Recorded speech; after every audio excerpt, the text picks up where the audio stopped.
नमस्कार दोस्तों, कैसे हैं आप सब लोग। उम्मीद करता हूँ कि सब बहुत अच्छे होंगे। आज हम बात करने वाले हैं भारत के नवयुग के पुरस्दा कहे जाने वाले, नए युग के प्रारंभकर्ता कहे जाने वाले, कलकत्ता में छोटे से गांव में रहने वाले उस इंसान की जिन्होंने भारतीय संस्कृति को पूरे विश्व में फैलाया, पहली बार विश्व में अपनी संस्कृति का झंडा लहराया।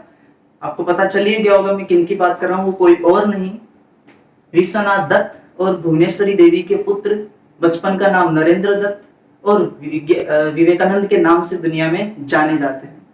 हम उनके जीवन से एक छोटी सी लर्निंग देखेंगे। उनकी आत्मकथा में उन्होंने उस चीज का जिक्र किया है। तो उन्होंने अपने गुरु और शिष्य के बीच का जो रिलेशन होता है उसके बारे में बहुत ही इंपॉर्टेंट बात कही है। उन्होंने क्या कहा एग्जैक्टली उन्होंने कहा है कि शिक्षा प्रदाता गुरु मेरे लिए पिता से भी बढ़कर है। मैं उनकी संतान हूं और हर तरह से मैं उनकी संतान हूं, क्योंकि और मैं उनके लिए हर तरह से श्रद्धा भाव और प्राथमिकता रखता हूं, क्योंकि पिता ने मुझे सिर्फ जन्म दिया है, लेकिन इस जीवन को जीना कैसे है ये मुझे गुरु सिखाता है। अपने गुरु आचार्य श्री रामकृष्ण परमहंस के प्रति उनकी बहुत ही ज्यादा डेडिकेशन था। उसको आप इन बातों से देख सकते हैं जो उन्होंने अपनी आत्मकथा में कही है। हमें भी अपने जीवन में यही कोशिश करना चाहिए कि हमारे जीवन में कोई न कोई ऐसा टीचर, ऐसा शिक्षक, ऐसा गुरु जरूर होना चाहिए जिसके लिए हम पूर्ण रूप से समर्पित हो सके। हमें खोज करना चाहिए एक ऐसे सच्चे गुरु की जिसके लिए हम पूर्ण रूप से समर्पित कर हो सके और अपने जीवन में हमें आगे बढ़ने के लिए वो अपना मार्गदर्शन कर सके। लेकिन बहुत सारे लोगों का सवाल आता है कि सर आजकल ऐसे गुरु मिलने भी तो चाहिए। बिल्कुल आपकी बात सही है। तो मैं आप सभी से ये रिक्वेस्ट करना चाहूंगा कि आप एक स्टूडेंट होने के नाते ये कोशिश करिए कि आप एक अच्छे सच्चे गुरु को ढूंढे और उसकी चीजों को इंप्लीमेंट करने की कोशिश करें, ताकि आपका वो टीचर कह सके कि देखो ये मेरा शिष्य है, जब आप जीवन में कुछ बहुत बड़ा कर जाए।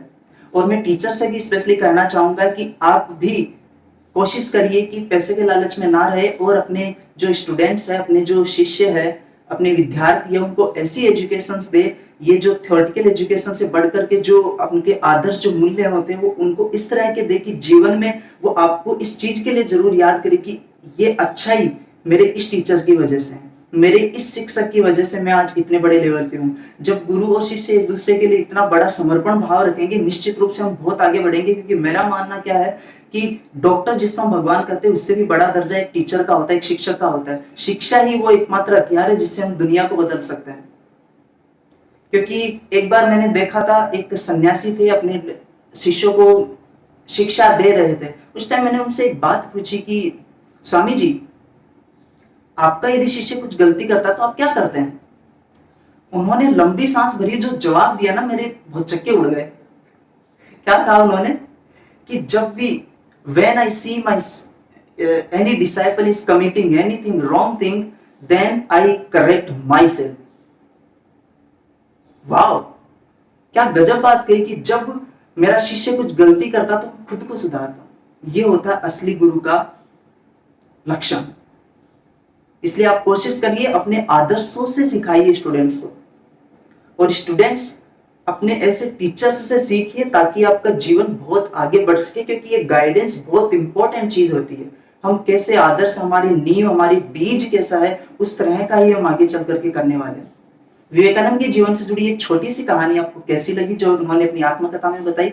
इससे रिलेटेड आप आगे भी देखना चाहते हैं क्या, वो मुझे एक बार कमेंट में बताइए। यदि आपको थोड़ा सा भी अच्छा लगा तो लाइक करिए। ये एक लर्निंग की जो हमने छोटी सीरीज स्टार्ट करी है, इसमें हम आगे Atal Bihari Vajpayee, doctor APJ Abdul Kalam, Warren Buffett, Mahatma Gandhi, उनकी एक बुक है experiment, my experiment with the life, जिसमें उन्होंने अपने जीवन के बहुत सारे एक्सपीरियंस को शेयर किया। ऐसे हम बहुत सारे और भी बड़ी बड़ी विभूतियों के बारे में, उनकी ऑटोबायोग्राफी को पढ़ेंगे। उनकी जो लर्निंग है वो आपके साथ मैं यहाँ पे शेयर करूंगा। आप बताइए मुझे आपको ये सब कुछ कैसा लगा। और आगे देखो, विवेकानंद की तो सीरीज अभी स्टार्ट हो चुकी है, इसके आगे नेक्स्ट पार्ट आने वाले हैं, तो उसमें आप उसको देखेंगे। उसके अलावा आप किनकी सीरीज आगे, किनके वीडियोज, किनकी आत्मकथा की लर्निंग्स आप देखना चाहते हो, मुझे आप जरूर बताइए। हमारे साथ जुड़े रहने के लिए आपका बहुत बहुत धन्यवाद।